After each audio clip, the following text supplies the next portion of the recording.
पैसा फेंको तमाशा देखो, शांति चाहिए तो अमेरिकी राष्ट्रपति डोनाल्ड ट्रंप को $1 बिलियन दो। यूनाइटेड नेशन जैसे मंच खत्म कर दिए। शांति के साथ साथ लड़ाई का सॉल्यूशन निकालने के लिए ट्रंप को $1 बिलियन दो। जी हाँ दोस्तों, लड़ना तो दुनिया के देश भूल जाएंगे, क्योंकि दोस्तों अगर एक बार लड़ाई कर ली ना तो अंग्रेज ऐसा लूटेंगे कि अंग्रेज आपको कहीं का नहीं छोड़ेंगे।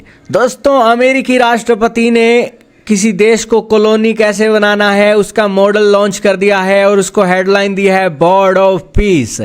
इस बोर्ड ऑफ पीस का मेंबर आपको बनाया जा सकता है और 3 साल के लिए आप मेंबर रहोगे, लेकिन आप चाहते हो कि इस बोर्ड ऑफ पीस के चलते आप किसी क्षेत्र के अंदर एंट्री कर सको और वहां पर निर्माण कार्य आपके देश की कंपनियां या आपकी कंपनियां कर सकें, तो आपको $1 बिलियन देना होगा और आप इसके परमानेंट सदस्य बन जाएंगे।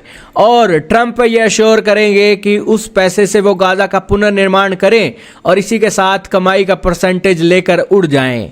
दोस्तों डोनाल्ड ट्रंप का सपना है कि वो गाजा के अंदर मारा लागो जैसी बिल्डिंग खड़ी करना चाहते हैं और गाजा के लोगों का कल्चरल रेवोल्यूशन लाना चाहते हैं। और डोनाल्ड ट्रंप के बड़े बड़े गोल यहां पर चल रहे हैं और बेसिकली शमशान घाट की तरह बना हुआ गाजा एक बार फिर से दोस्तों लहलहा उठेगा इस बोर्ड ऑफ पीस के चलते।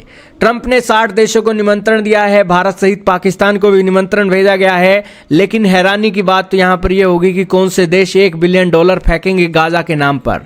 क्योंकि दोस्तों जो भी $1 बिलियन देगा उसे ये एक अथॉरिटी मिलेगी कि वो गाजा जैसे क्षेत्र के अंदर बड़े बड़े टेंडरों को एक बोली लगा सके, विकास कार्यों में एक सहयोग कर सके और कमाई जनरेट कर सके और क्षेत्रीय कूटनीति में भी सीधी भागीदारी उसे मिलेगी। गाजा का पुनर्निर्माण होगा, वहां पर सुरक्षा बल का तैनात करना, उसका जो खर्चा आएगा वो कंपनियां ही करेंगी और उसको लेकर वो सारी चीजें ये $1 बिलियन की रकम से वो सारे लोग एक जो मेंबर होंगे परमानेंट मेंबर वो ही डिसाइड करेंगे। कहने का इतना ही मतलब है कि ये बोर्ड ऑफ पीस जो है United nation of security council का विकल्प के तौर पर अमेरिका ने दिया है और अमेरिका इस एक बोर्ड ऑफ पीस के चलते दुनिया में शांति क्रिएट करेगा। और बेसिकली दोस्तों इजराइल और गाजा वाले लड़ लिए, लेकिन इजराइल भी रो रहा है, गाजा के लोग भी रो रहे हैं। क्यों? क्योंकि अमेरिकन और शेखों की एंट्री हो गई है और इजराइल को बोलने का मौका नहीं दिया जा रहा है।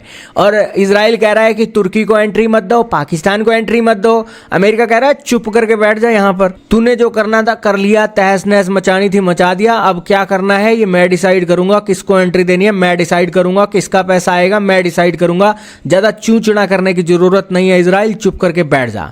और बेसिकली गाजा के लोग तो बोल ही नहीं सकते हैं, गाजा के पास तो है ही नहीं, और नंगा नहाएगा क्या निचोड़ेगा क्या वो वाली बात हो गई है। खंडर बना हुआ है सारा देश, वो तो चाहते हैं कि डेवलपमेंट आए और भूखे पेट तो दोस्तों अल्लाह का नाम भी नहीं लिया जा सकता।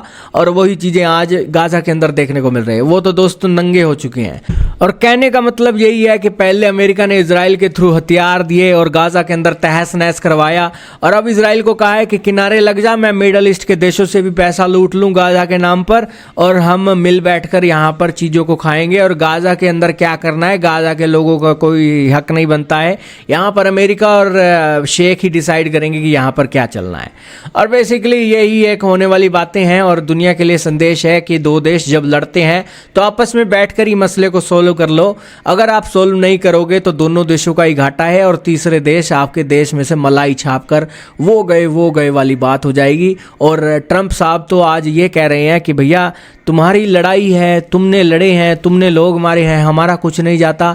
तुमने अगर अपना रोना धोना डेवलपमेंट और कुछ करवाना है तो पैसा फेंको, फिर हम इसकी बात भी सुनेंगे। पैसा फेंको, फिर हम इसके देश के निर्माण के बारे में भी सोचेंगे। पैसा फेंको, फिर आपके देश के बारे में क्या फैसला लेना है ये हम डिसाइड करेंगे।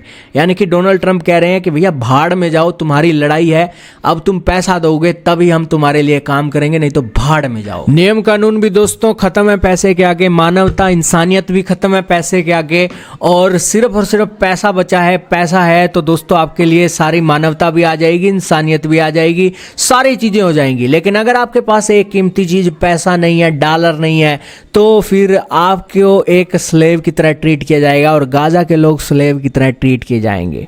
और उनका कल्चर रेवोल्यूशन भी हो सकता है, उनका धर्म परिवर्तन भी हो सकता है, और गाजा के अंदर क्या क्या नहीं हो सकता। किस तरीके से एक रेवोल्यूशन लाया जा सकता है, ये अब आने वाला वक्त बताएगा। जिस तरीके से मुस्लिमों का रेवोल्यूशन एक चाइना ने किया शिनजियांग के अंदर, वहाँ पर कुरान के अंदर चेंजेस कर दिया और कोई एक्सट्रीमिज्म की भावना जनरेट नहीं हो पा रही है, वैसा ही कुछ वो एक गाज़ा के अंदर भी कर सकते हैं। तो कहने का इतना ही मतलब है कि धर्म के नाम पर, ईश्वर के नाम पर जो चीज़ें चलती थी वो बेसिकली पॉलिटिकल पावर्स ही उसको कंट्रोल कर रही थी, और वो चीज़ें आज स्पष्ट रूप से सामने हो गई हैं। जिसकी जेब में पावर है, जिसकी जेब में शक्ति है, धर्म भी उसी का ही है, और वही चीज़ें आज वर्ल्ड में स्पष्ट हो गई हैं।